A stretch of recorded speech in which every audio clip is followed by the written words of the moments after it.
अगर आप सोने चांदी की गिरती कीमतों से परेशान हैं और निवेश के लिए नए ऑप्शन तलाश रहे हैं तो आज का शो आपके लिए है, क्योंकि कमोडिटी मार्केट में एक ऐसी धातु उपलब्ध है जो आपको मालामाल बना सकती है, और वो है कॉपर।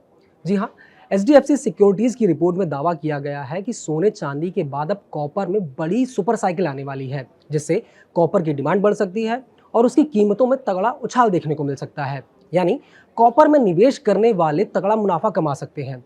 अब सवाल ये है कि आखिर कॉपर में निवेश करें कैसे, कहाँ से खरीद सकते हैं, इसमें कौन कौन निवेश कर सकता है, निवेश के लिए कॉपर कितना सही है, और सबसे ज़रूरी बात, आखिर ये सुपर साइकिल होती क्या है और इसकी कीमतों में आखिर कहाँ तक का उछाल देखने को मिल सकता है। नमस्कार, मैं हूं अंकित कुमार कटियार और आप देख रहे हैं जागरण बिजनेस का वीकली शो प्रॉफिट की मंडी, जिसमें आज हम बात करेंगे कॉपर की कि आखिर उसमें उतार चढ़ाव क्यों आ रहा है, और समझेंगे कि आखिर कॉपर की डिमांड में उछाल की वजह क्या है, इसके पीछे का ग्लोबल कनेक्शन क्या है। और ऐसे ही तमाम सवालों के जवाब देने के लिए हमारे साथ मौजूद हैं केडिया एडवाइजरी के डायरेक्टर अजय केडिया जी। अजय जी, बहुत बहुत स्वागत है आपका जागरण बिजनेस के खास शो में। बहुत बहुत धन्यवाद। अजय जी, शुरुआत बिल्कुल बेसिक से करते हैं। कमोडिटी मार्केट में सुपर साइकिल शब्द की चर्चा बहुत है। सबसे पहले इसे आप समझाइए कि आखिर सुपर साइकिल होती क्या है और ये बाजार में आम तेजी से अलग कैसे होती है। बिल्कुल, आपने एक सही टॉपिक और सही टर्म यूज किया है कमोडिटी के लिए। देखिए, कमोडिटी में काफ़ी टर्म्स है हम देखते हैं, लेकिन सुपर साइकिल टर्म दिखाता है कि मार्केट में परपेचुअल एक बड़ी तेजी का या बड़ी साइकिल का संकेत है। ऐसा नहीं है कि ये टर्म आज ही आया। पिछले 100 सालों में हमेशा जब S and D supply and demand, कहीं पे भी सप्लाई और डिमांड का मिसमैच होता है तो सुपर साइकिल क्रिएट होती है।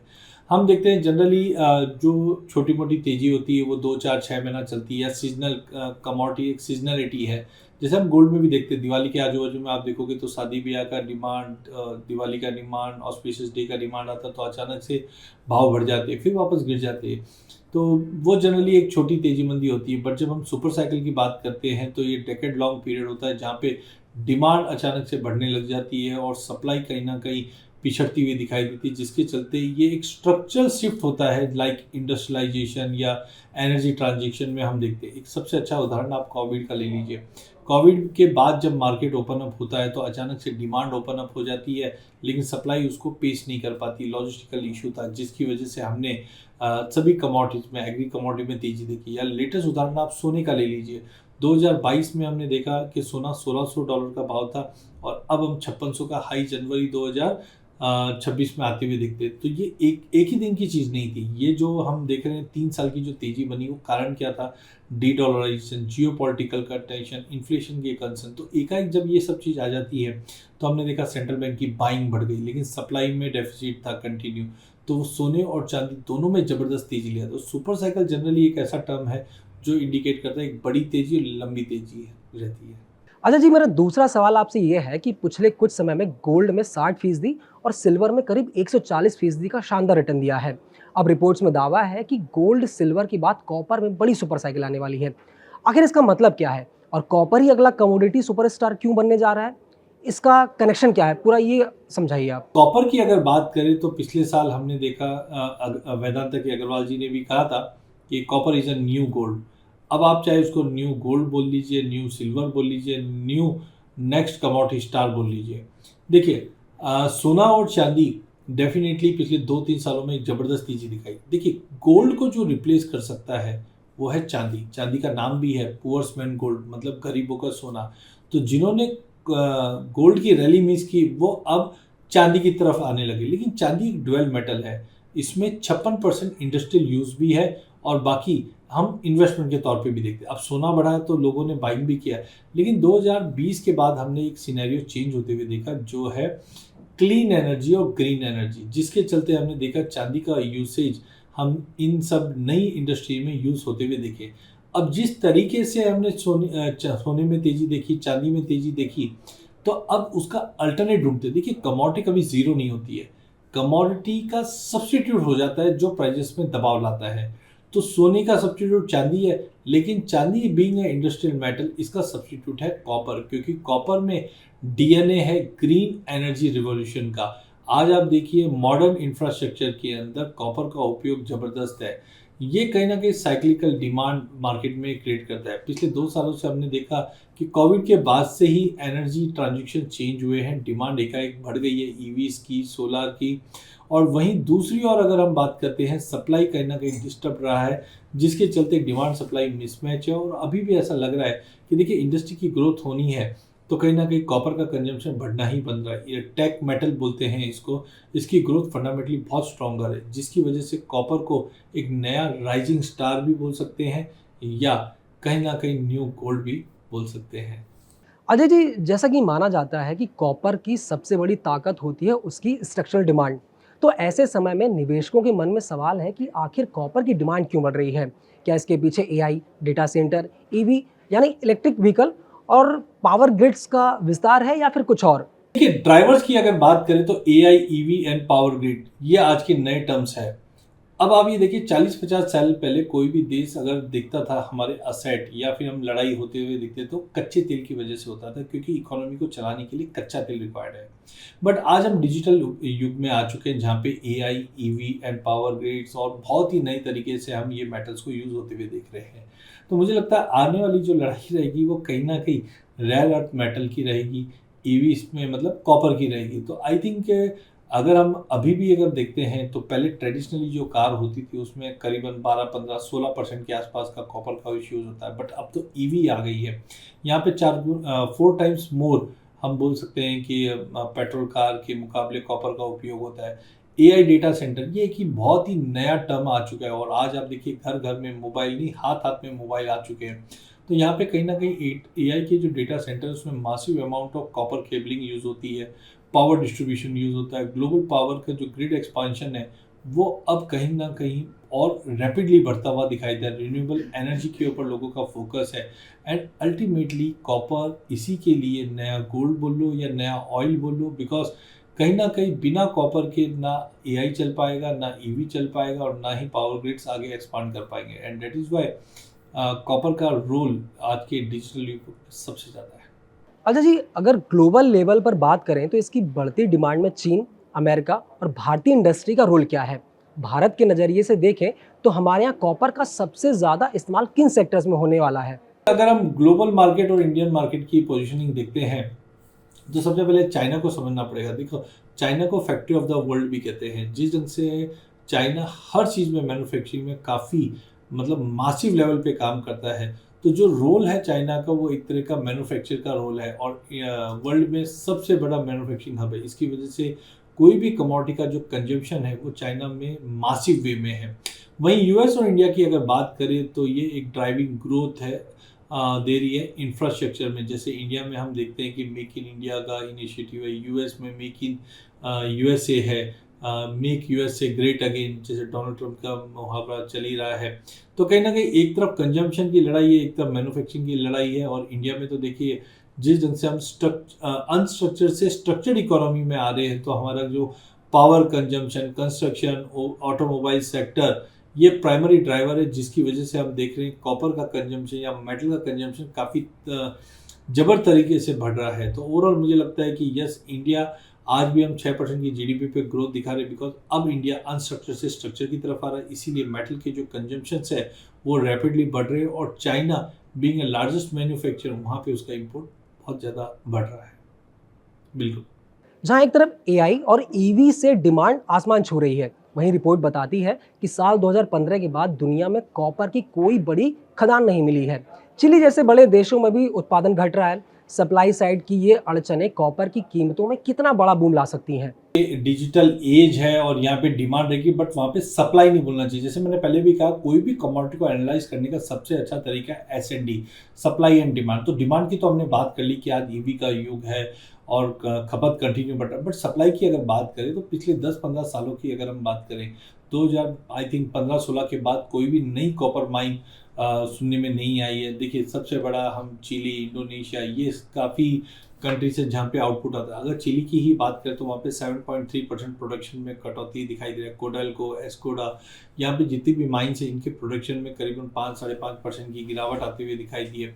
तो एक तरफ हम देख रहे हैं कि नई एज की डिमांड कंटिन्यू बढ़ रही है, दूसरी तरफ क्रॉनिकल शॉर्टेज क्रिएट कर रहा है जो कहीं ना कहीं सप्लाई को टाइट कर रहा है। एक और चीज़ हो गया कि अब जिस ढंग से कच्चे तेल की तेजी आई है तो यहाँ पे हम देखते हैं एनर्जी का कॉस्ट महंगा हो गया है। ये भी कहीं ना कहीं एक डिमांड को अपसर्ज करता हुआ दिखाई देता है। साथ में आपने सुना भी होगा कि सल्फ्यूरिक एसिड के एक्सपोर्ट पे चाइना ने रेस्ट्रिक्शन लगा दिया था, जिसके बाद से भी हमने देखा कॉपर में बड़ा तेजी आ गई। तो एक तरफ डिमांड कंटिन्यू बढ़ रही, दूसरी तरफ बैक टू बैक अगर हम सप्लाई की बात करें कंसर्न्स है। ये एक बड़ा कारण रहा है कि हमने पिछले 2.5 साल के अंदर कॉपर के प्राइसेस को डबल होते हुए देखा है और अभी भी प्रॉस्पेक्ट बहुत ही ज़्यादा स्ट्रॉन्ग दिखाई दे रहा है। कॉपर इसीलिए ना न्यू गोल्ड बोला जा रहा है, क्योंकि गोल्ड में जिस तरीके की रैली देखी थी अब कॉपर में बाकी है, क्योंकि डिमांड अपसर्ज बहुत स्ट्रॉन्ग दिखाई दे रही है। अच्छा जी, कॉपर प्रोडक्शन में इस्तेमाल होने वाले सल्फ्यूरिक एसिड की कीमत लगभग 200% से ज़्यादा बढ़ गई है। क्या प्रोडक्शन कॉस्ट का इस तरह से बेतहाशा बढ़ना भी कॉपर के दाम ऊपर ले जाने की एक बड़ी वजह बनेगा? बिल्कुल, मैं भी वही बोल रहा था। देखिए, सल्फ्यूरिक एसिड हम बोल सकते हैं इनपुट कॉस्ट की तरह माइंस में यूज होता है और यहाँ पे आप देखिए China one of the biggest exporter भी, और जिस ढंग से एक लड़ाई चल रही पिछले साल हमने देखा जब टैरिफ वॉर का कंसर्न था, तो आप आज भी देखिए एलएमई पे, संगाई पे, न्यूयॉर्क पे कॉपर की जो इन्वेंट्री है वो भरी हुई है, लेकिन जब तक ये टैरिफ का कंसर्न नहीं हटेगा तो गुड्स का मूवमेंट बिल्कुल नहीं है। वहीं चाइना इस चीज़ को टाइट करना समझता है अच्छे से, इसीलिए उन्होंने सल्फ्यूरिक एसिड के एक्सपोर्ट पे रेस्ट्रिक्शन लगा दिया एंड इसकी वजह से हायर इनपुट कॉस्ट बढ़ चुका है और ये कहीं ना कहीं कॉपर को सपोर्ट करता है। आप देखिए जो कॉपर $10,000 के आसपास था एलएमई पे, आज करीबन 14,000 के करीब जाने की वापस कोशिश करता हुआ दिखाई दे रहा है। तो एक तरफ इनपुट कॉस्ट भी आपका बढ़ रहा है, क्योंकि आज कच्चा तेल जिस ढंग से $100 के करीब ट्रेड कर रहा है, आप ये मान के चलिए आपका एनर्जी कॉस्ट में 40 से 45% की वृद्धि हो चुकी है। ऊपर से सल्फ्यूरिक एसिड, ऊपर से लेबर कंसर्न है, वेदर कंसर्न है, इसकी वजह से ओवरऑल मुझे लगता है जो इनपुट कॉस्ट है वो पिछले 2-3 सालों में या पोस्ट कोविड बहुत रैपिडली बढ़ी है। अच्छा जी, एचडीएफसी की रिपोर्ट बताती है कि एक बड़ा इंटरेस्टिंग डेटा है जो कॉपर टू गोल्ड और कॉपर टू सिल्वर रेशियो अपने दर्शकों के निचले स्तर यानी मल्टी डिकेड लो पर है। एक आम निवेशक की भाषा में इसका मतलब क्या होता है, एक तो वो समझाइए। क्या वाकई कॉपर अभी बाकी मेटल्स के मुकाबले बहुत अंडर वैल्यूड है? आपका क्या सोचना है इस पर? बिल्कुल, देखिए हमने अभी तक सोने की बात की, चांदी की बात की, कॉपर की बात की, लेकिन हमने देखा इसमें सबसे पहले सोना बढ़ना स्टार्ट हुआ क्योंकि लड़ाई थी, डी डॉलराइजेशन, फिर उसके पीछे हमने चांदी को बढ़ते हुए देखा और जैसे मैंने कहा था कि अगर हम इलेक्ट्रिकल मार्केट में मूव देखते हैं तो कहीं ना कहीं कॉपर में भी इसका इम्पैक्ट पड़ता हुआ दिखा। लेकिन इसको देखने का अच्छा तरीका है जिसको हम बोलते हैं कॉपर टू गोल्ड रेशियो या कॉपर टू सिल्वर रेशियो। देखिए, कॉपर एक इंडस्ट्री को रिप्रेजेंट करता है और सोना इकोनॉमी को रिप्रेजेंट करता है, डर को रिप्रेजेंट करता है। जब मार्केट में डर होता है तो लोग कॉपर को नहीं खरीदेंगे, डर होता है तो सोने को खरीदते। जैसे हमने 2022 में देखा, जब लड़ाई थी रशिया यूक्रेन की, डी डॉलराइजेशन था, तो लोगों ने क्या किया, सोने को बाय किया। वो टाइम पे आप देखिए कॉपर बिल्कुल लो पे था, जो रेशियो है मल्टी डेकेड लो पे है इस वक्त। इसका मतलब है अभी जो 2-5 सालों में तेजी आई है उस तेजी के अंदर हमने गोल्ड में बड़ी तेजी देखी, इसकी वजह से मल्टी डेकेड लो पे पहुंच चुका है।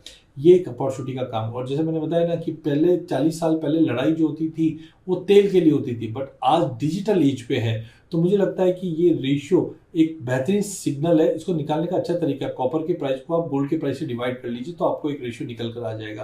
तो यह मुझे लगता है कि गोल्ड सिल्वर जिस से रैली कर चुके हैं, अब इंडस्ट्री को बढ़ाना है, इकोनॉमी को बढ़ाना है, तो अल्टीमेटली कॉपर यूज होना ही होना है। और ये रेशियो एक तरह से हिस्टोरिकल लैगिंग इंडिकेटर का काम करती है, क्योंकि जब डर होता है तो सोना चांदी भागता है और जैसे डर खत्म होता है तो इकोनॉमी भागती है। और हमने ऑलरेडी देखा सप्लाई साइड कंसर्न्स तो कंटिन्यू बने हुए हैं। तो मुझे लगता है जो मल्टी डेकेड लो पे इस वक्त ये रेशियो बनी, ये बहुत ही अपॉर्चुनिटी बताती है। लेकिन हाँ, व्यू इसमें 4-6 महीने का नहीं, साल भर का लेके चली, क्योंकि इकोनॉमी टर्न अराउंड होने में थोड़ा समय लगता है। अभी तो कच्चा तेल भी बढ़ा हुआ है, बट आई थिंक जो मल्टी डेकेड लो पे ये रेशियो दिखा रहा है, ये एक एंट्री का बहुत ही बेहतरीन मौका दिखाई देता है। अच्छा, ये बताइए कि हर तेजी में कुछ रिस्क भी होते हैं।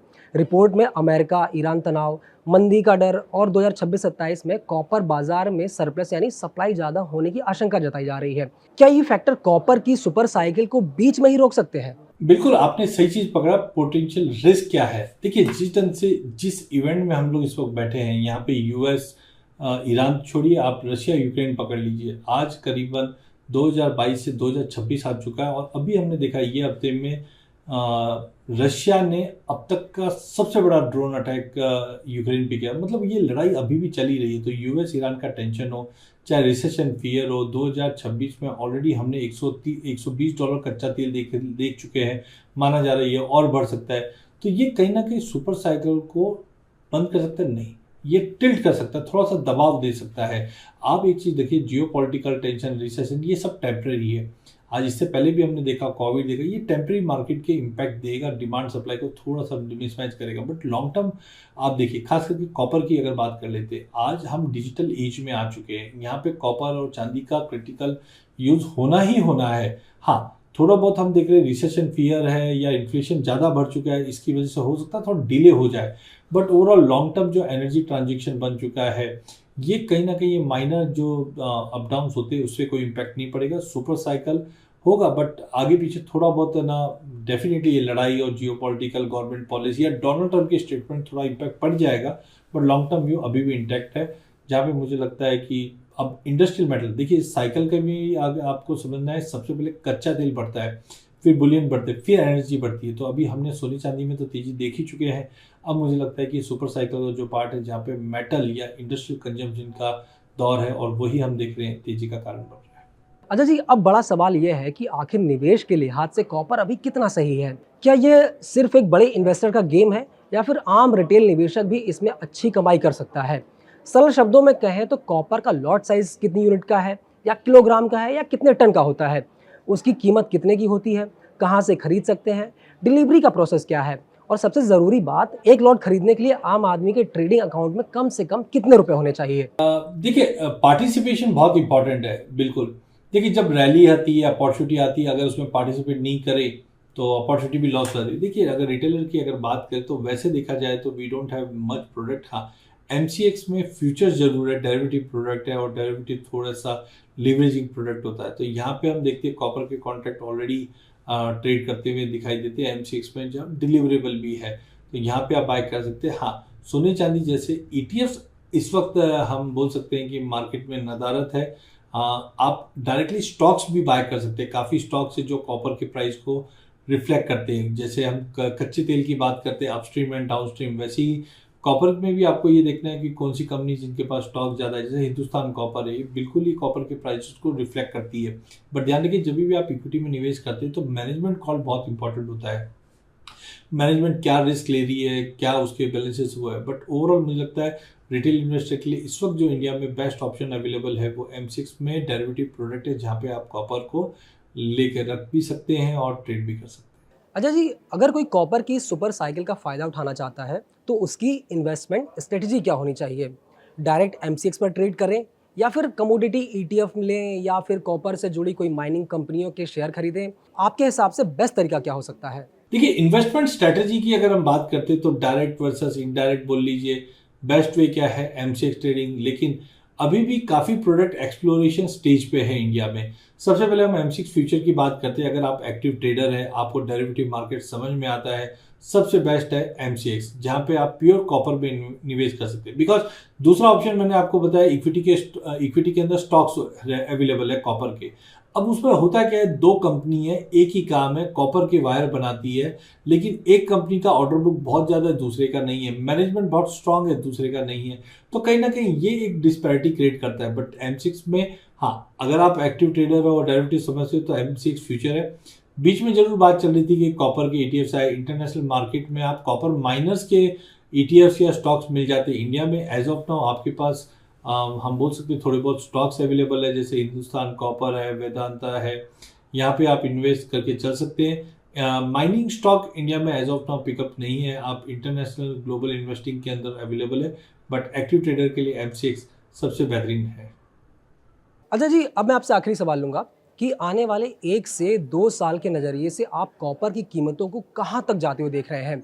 निवेशकों के लिए आपके टारगेट प्राइस क्या होंगे? प्राइस आउटलुक की बात करें तो हमने पिछले एक साल में, पिछले साल मई में अगर कॉपर 800 रुपये, 750 800 का भाव चल रहा था, हमने 1480 का भाव हाई लगते हुए देखा सप्लाई डिस्टर्बेंस की वजह से।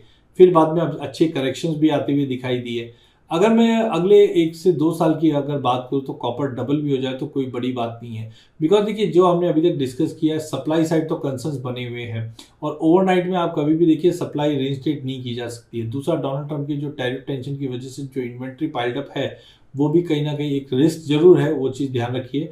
बट मुझे लगता है डिमांड के मोर्चे पे काफ़ी इंपॉर्टेंटली मार्केट मूव करेगा और साथ में इन्वेस्टमेंट डिमांड भी है। तो अगले मैं साल भर की भी अगर बात करके चलता हूँ तो इस वक्त डोमेस्टिक मार्केट में करीबन 1330-40 के आसपास ट्रेड कर रहा है। इंटरनेशनल में करीबन 13,200-300 के आसपास है एलएमई पे। यहाँ से मुझे लगता है प्राइजेस में फेज मैनर में तेजी आएगी, जहाँ पे डोमेस्टिक मार्केट में 1650 तक के लेवल दिख रहे हैं। एलएमई पे करीबन हम मान के चलिए 16,500 का लेवल दिखेंगे। इलियट वेव्स के द्वारा अगर हम एनालाइज करते हैं तो मुझे लगता है तेजी जरूर कंटिन्यू रहेगी और कंजम्पशन भी कंटिन्यू रहेगा, जिसकी वजह से प्राइजेस में तेजी है। In short, supply and demand का जो गैप है वो अब बढ़ रहा है। सप्लाई कम है, डिमांड ज़्यादा है, जिसकी वजह से मुझे लगता है एक बड़ी तेजी कॉपर में अभी भी ड्यू है, इसीलिए कॉपर न्यू गोल्ड है। बिल्कुल। अजय जी, जागरण बिजनेस के साथ जुड़ने के लिए बहुत बहुत शुक्रिया। बहुत बहुत धन्यवाद। आपको ये हमारा वीडियो कैसा लगा हमें कमेंट करके ज़रूर बताएं और ऐसे ही तमाम वीडियो देखने के लिए बने रहिए जागरण बिजनेस के साथ।